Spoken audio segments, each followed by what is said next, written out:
최근에 아이들 병원에 한번 데리고 갔다가 보통은 간호사님들이 보통 아주 친절한데 제가 그때 만난 그 간호사는 저에게 좀 불친절했습니다. 아내 말로는 그 정도는 아주 친절한 거야. 그렇게 얘기를 했는데 저는 왜 그런지 무뚝뚝하지? 그렇게 느껴지는 거예요. 문득 저에게 드는 생각이 좀 부끄럽기도 한데 이거 나를 무시해서 그런 거 아닌가, 그런 생각이 드는 거예요. 제 안에 있던 말하자면 어떤 피해 의식이라고 할까, 어떤 그런 것이 이제 수면 위로 드러난 거죠. 혹은 단지 피부색이 다른 이유 때문에 이거 혹시 나를 차별하는 것은 아닌가 하는 생각이 그냥 자연스럽게 불현듯 들더라고요. 이 생각을 제가 하다 보니까 한국에서 있었던 하나의 경험이 생각이 났습니다. 제가 오래전에 군복무할 때 일이었습니다. 제가 미군 부대에서 일을 하다가 한 번은 저희 군종 사무실 그 분들하고 4명인데 근처에 있는, 제가 부산에서 근무를 했는데 경주에 한번 다녀오자, 말하자면 한국 문화 탐방 해가지고 제가 인솔해가지고 이렇게 가게 되었습니다. 4명 중에 한 사람은 당시 채플린이었던 그 군목인데요. 그 아주 유능한 흑인 장교이셨습니다. 이분은요, 철저하게 머리부터 발끝까지 딱 군인이었어요. 그러니까는 진짜 군인 같다라는 것이 어떻게 드러나냐면은요, 옷과 군화가 항상 깨끗해요. 그러니까 군 장교들은요, 굉장히 명예를 중요시 여기기 때문에 흐트러지면 안 되거든요. 그냥 철저하게 그렇게 살았습니다. 그리고 그분이 쓴 글들 읽어보면은, 야, 이분은 정말 많이 배운 사람 같다 하는 것이 막 느껴졌었습니다. 그래서 그 군대에 있을 때 제가 있는 동안에도 진급을 거듭했고, 몇 년 전까지 그 뉴욕에 있는 육군 사관학교 있지 않습니까? 웨스트 포인트에 시니어 채플린으로 근무하시다가 얼마 전에는 그 워싱턴 DC에 있는 DC에서 군목 대령으로 거기서 일을 하고 있더라고요. 대단한 분이었습니다.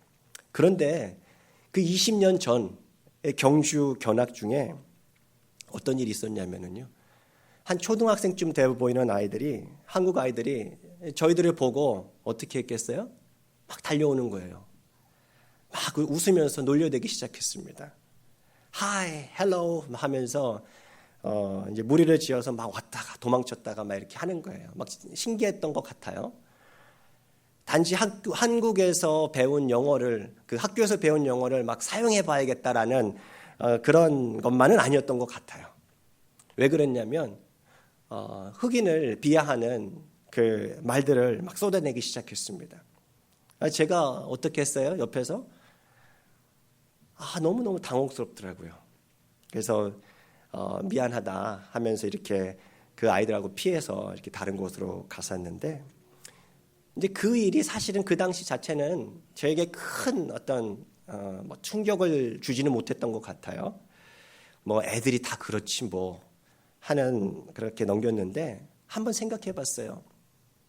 내가 군복을 입고 있지 않았었다 하면 나는 그 철없는 아이들 가운데 하나와 별반 크게 달랐을까? 그런 생각이 드니까 굉장히 부끄러워졌습니다. 여러분, 우리들은 아주 다 성숙해서 겉으로 보이는 모습 가지고 차별하지 않으시죠? 네.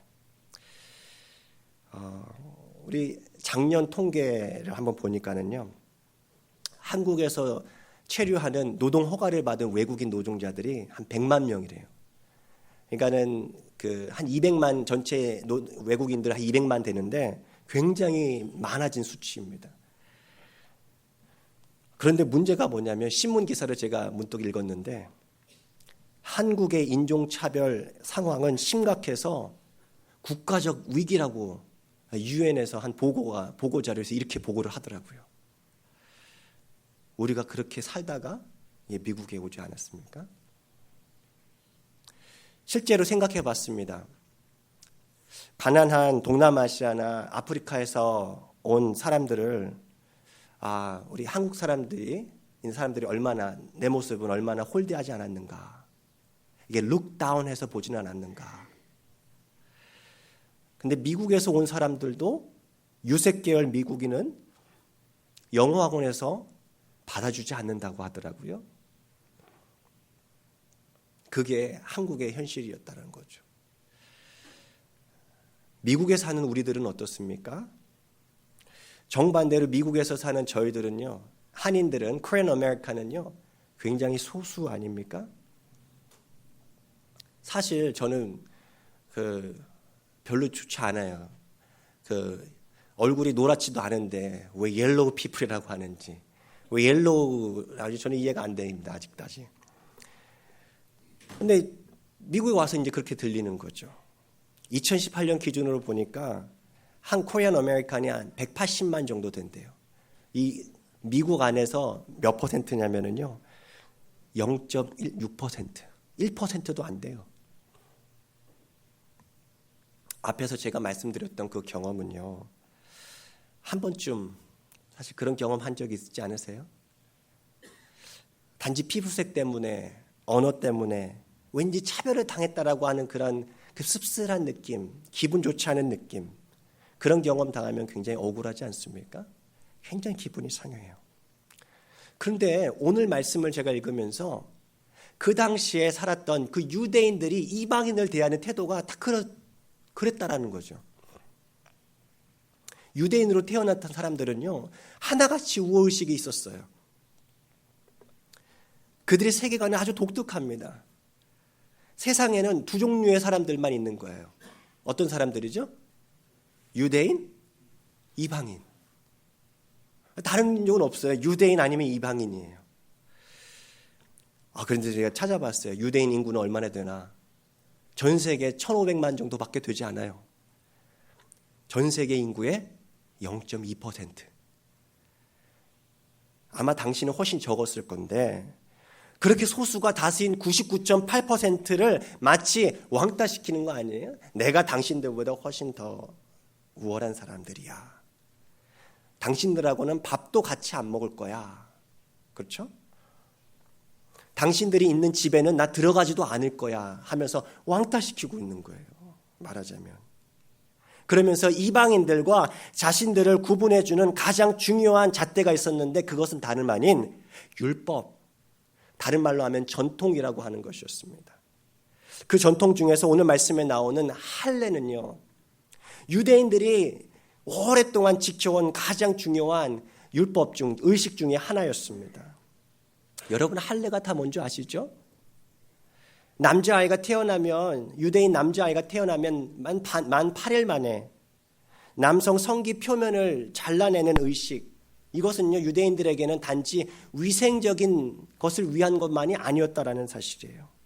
할례는요, 그 당시부터, 지금으로부터 2000년 전, 당시부터 그 2000년 전, 아브람 시대, 그리고 모세를 통해서 조상 대대로 내려왔던 율법이었어요. 반드시 지키는 거예요. 내가 유대인으로 유대인의 가정으로 태어났다면 무조건 지키는 거예요. No matter what. 유대인들의 피에는요, 진하게 배어 있는 것이 바로 이 할례였어요.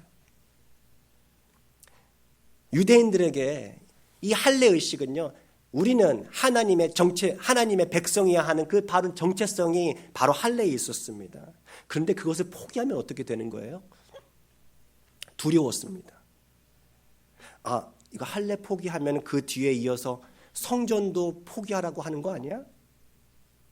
이거 포기하면은 나중에 우리도 돼지 먹으라고 하는 거 아니야? 불안해지기 시작한 거예요.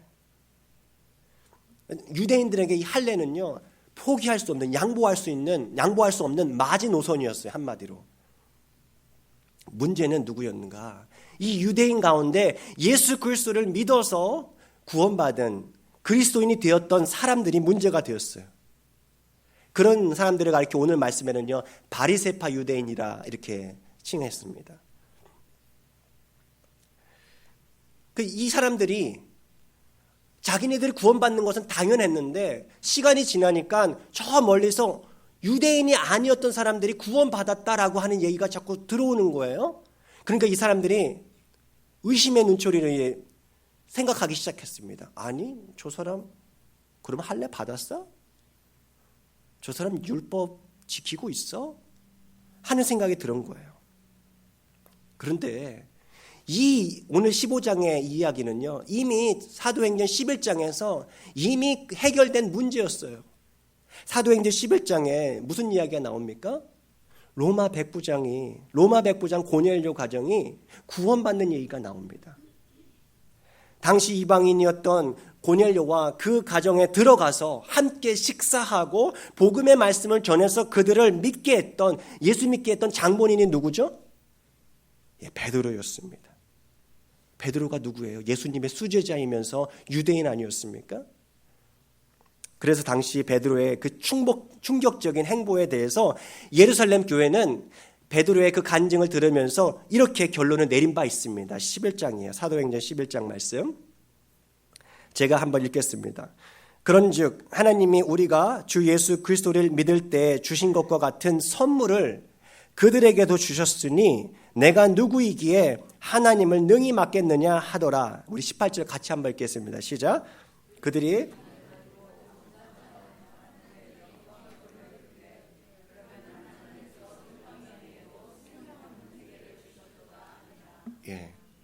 이방인에게도 이방인들도 은혜로 구원받았다라는 얘기하는 거예요. 성령의 선물을 받았다라는 얘기예요.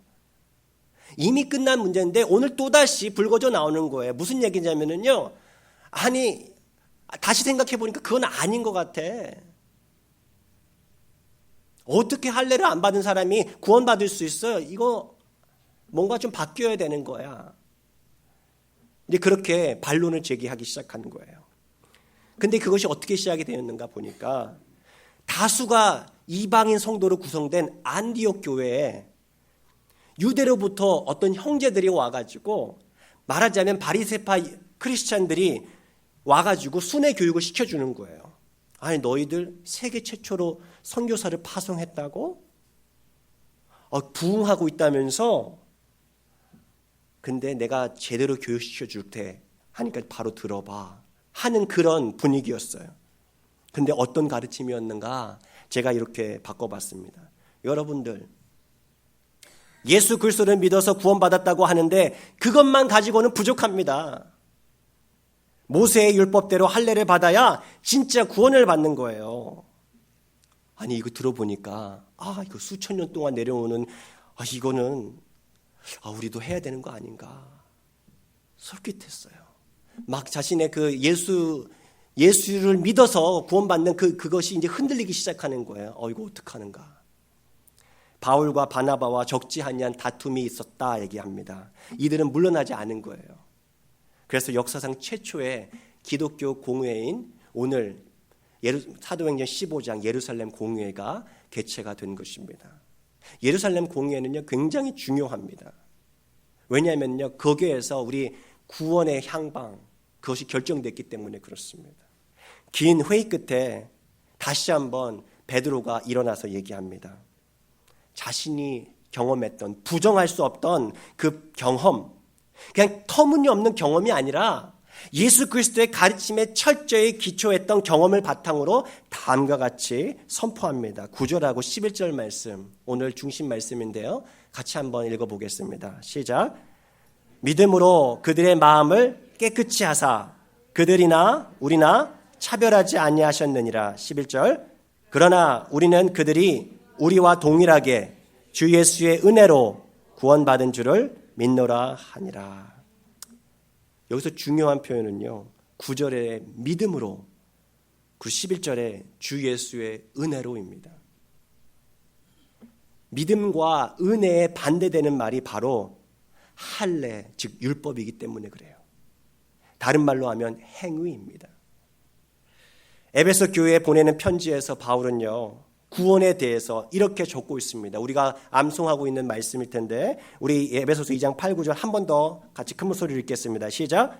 너희는 그 은혜에 의하여 믿음으로 말미암아 구원을 받았으니 이것은 너희에게서 난 것이 아니요 하나님의 선물이라. 행위에서 난 것이 아니니 이는 누구든지 자랑하지 못하게 함이라. 우리가 예수를 믿어서 구원을 받고 그리스도인이 된 것은 철저한 은혜입니다. 다른 말로 하면은요, 선물입니다.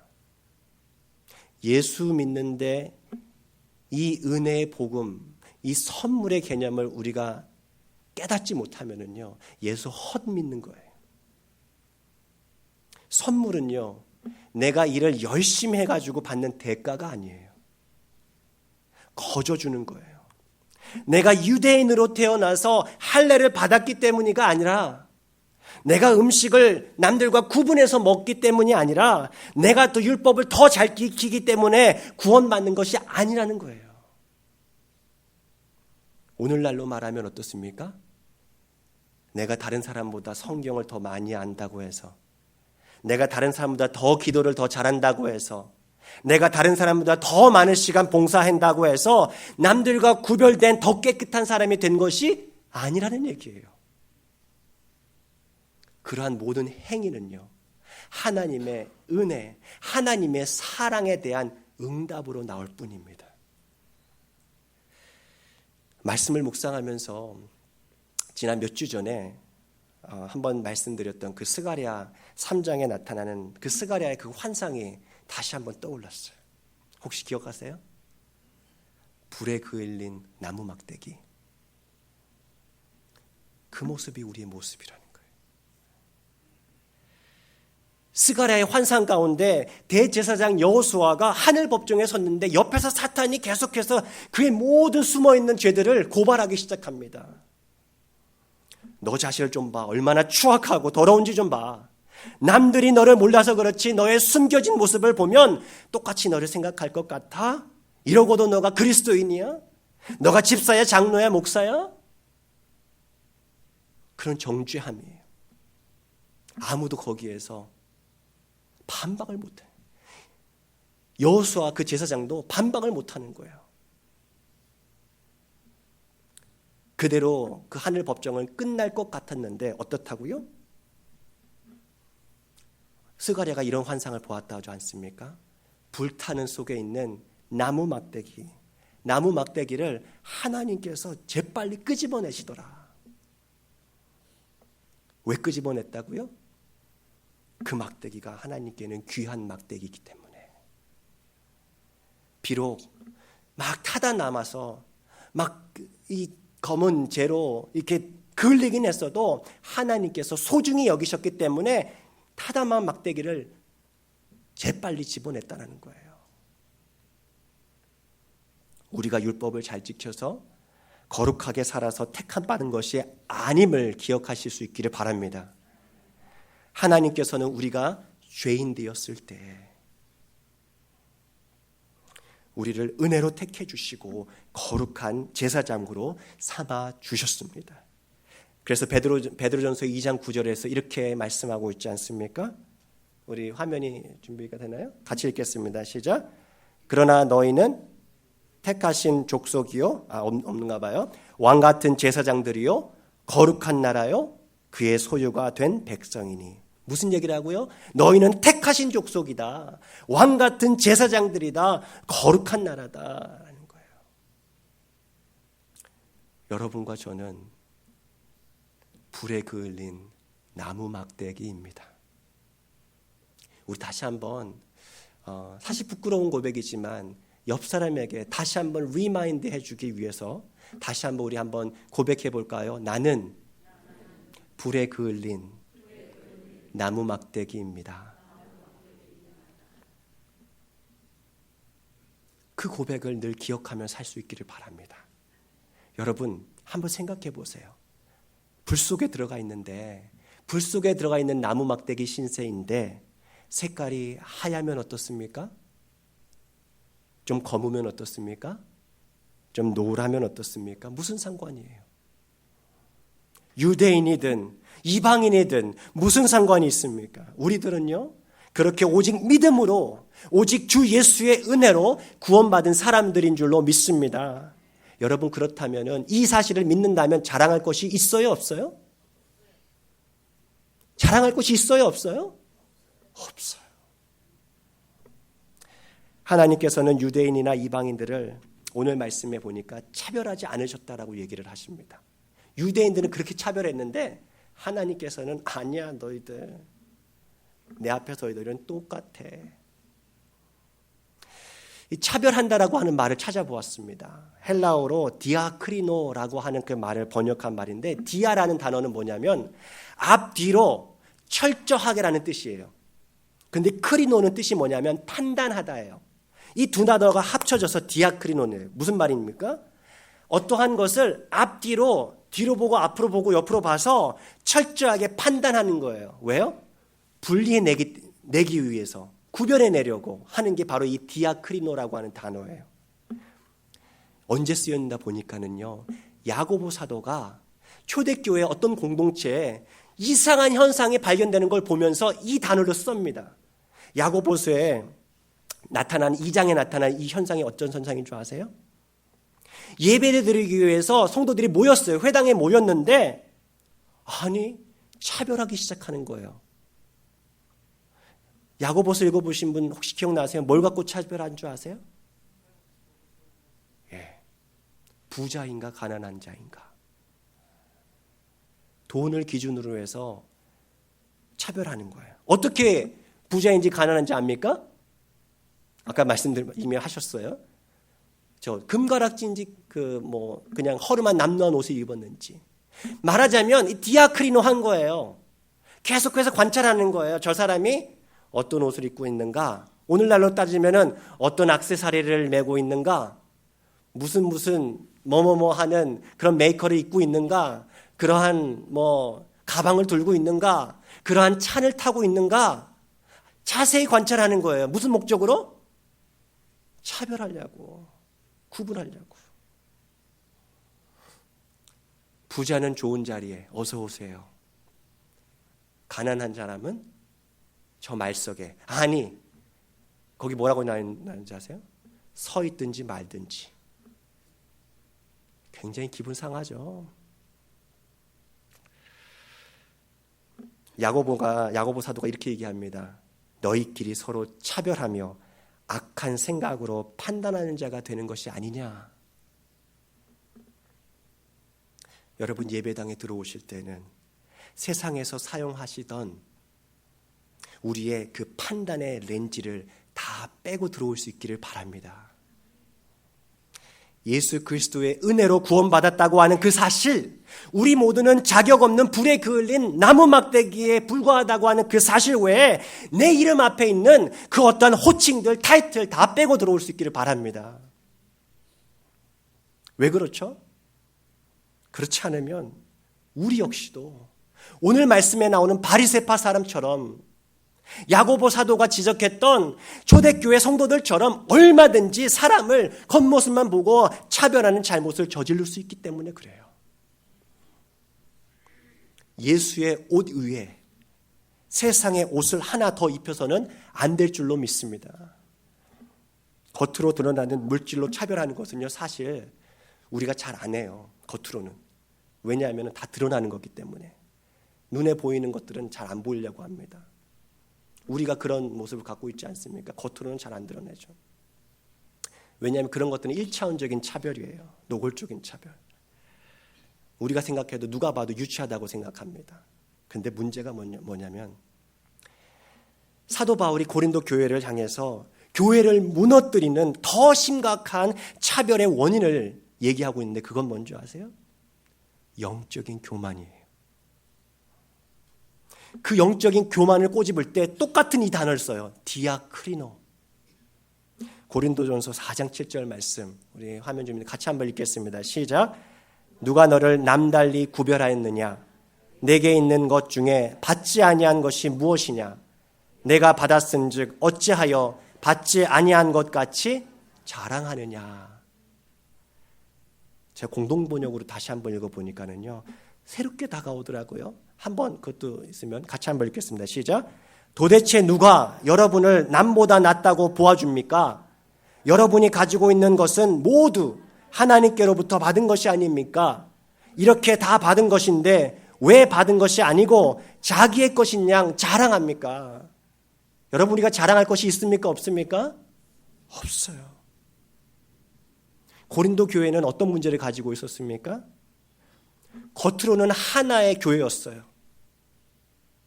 그런데 그 속에는요, 4분 5열 나눠져 있었습니다. 아볼로파, 나는 바울파, 예수파, 베드로파. 여러분, 근데 오늘 바울이 그렇게 나눠진 이유가 뭐라고 얘기하는 겁니까? 무엇이 그것을 교회를 분열시켰습니까? 그 문제의 원인을 파보니까 그 뿌리에는 교만이 있었던 거예요.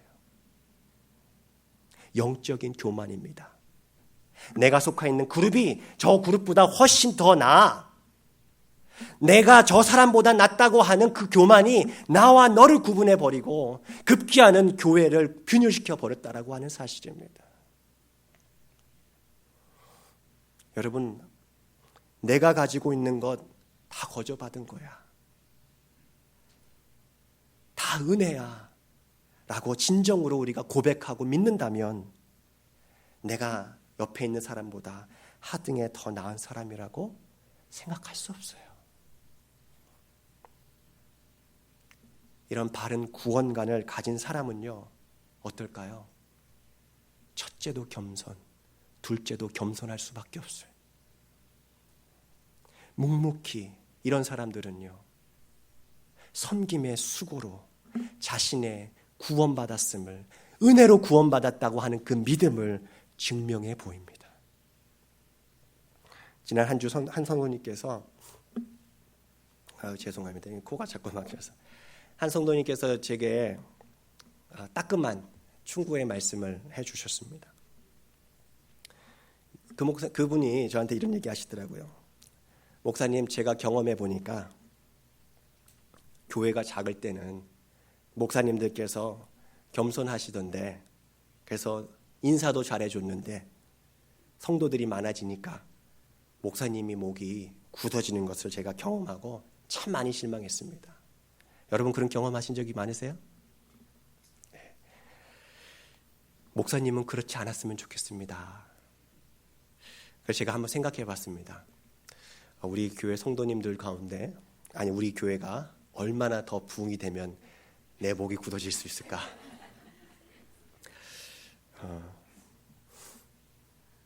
여러분, 성도가 이렇게 모이는 것은 제가 하는 일입니까? 하나님이 하는 일 아닙니까? 만약에 제가 모르게, 저도 모르게 제 목이 막 또렷이 굳어져 있다 보신다면요, 오늘 이 설교 들고 저를 찾아와 주시기 바라겠습니다. 제가 자신이 있어서 그런 것이 아니고 제 자신에게 올무를 놓는 것입니다. 그래서는 안 된다.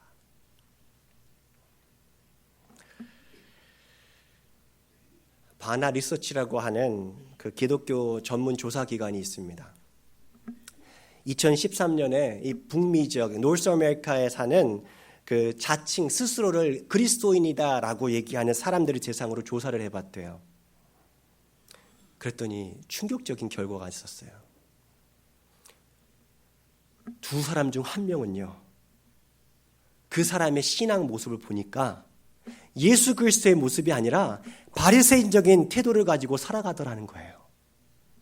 두려운 얘기 아닙니까?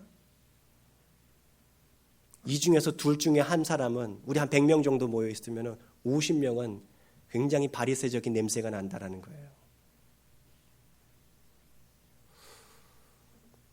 불과 진정한 그리스도인처럼 보이는, 예수의 이름처럼 보이는 그런 예수 그리스도와 같은 태도를 가지고 행동하는 사람은 14%.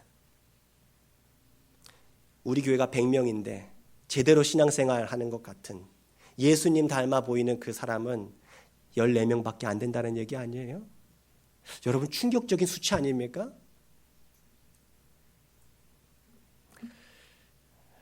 캐나다의 캐리 뉴호프라고 하는 그 목사님께서, 이 목사님인데, 자신의 그 블로그에다 오늘날의 바리새인들, 크리스찬들을 얘기하는 거예요.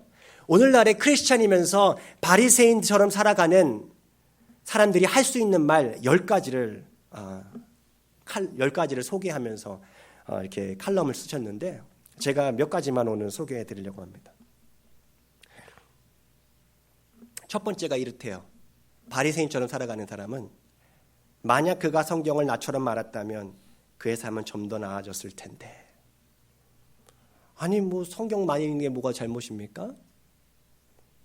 근데 잘 읽어보시면은 이 안에 뭐가 있는 거예요? 사람을 판단해요. 사람을 판단하는 것과 나는 의롭다고 하는, 스스로를 의롭다고 생각하는 것은 하나라는 거예요. 성경을 읽지 말라는 얘기가 아니에요. 이 얘기는 나는 성경 읽는 사람이지 라는 것 때문에 내가 저 사람보다 더 뛰어나다라고 그렇게 생각한다면 그 사람은 초점을 놓치고 있다는 거예요. 왜 그런가? 교만은 어떠한 방식으로든 어떠한 모양으로든지 그리스도인의 덕목일 수가 없다는 얘기예요. 이해가 되시죠? 세 번째 이렇게 얘기를 합니다. 오늘날의 바리새인적인 그리스도인들이 이렇게 얘기한다는 거예요. 그런 사람들하고 만나서는 안 돼. 아니 또 무슨 얘기입니까? 친구들을 조심해서 사귀어야 되는 거 맞지 않습니까? 그건 사실이에요.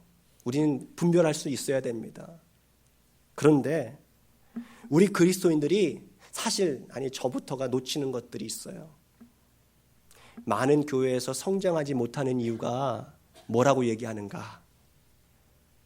왜 성장하지 못할까요? 데려올 비그리스도인들이 없어요. 내가 아는 비그리스도인들이 없는 거예요. 그런 분 안 계세요? 저는 되게 그래요. 부끄러워요. 그런데 우리는 기억해야 합니다. 예수님께서는 우리를 세상 속으로 부르셨습니다.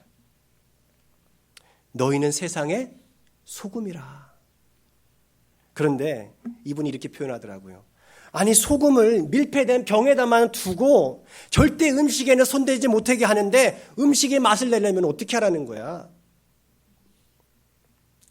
그래서 밖으로 나와야 합니다. 신앙생활에는 교회에서만 하는 것이 아니에요. 교회 바깥에서 소금의 역할을 감당해야 하는 사람, 그 사람들이 바로 우리 그리스도인 줄로 믿습니다. 일곱 번째 하나만 더 할게요. 하나만 더 말씀드릴게요. 이렇게 얘기한대요. 바리새적인 생각을 가지고 있는 사람.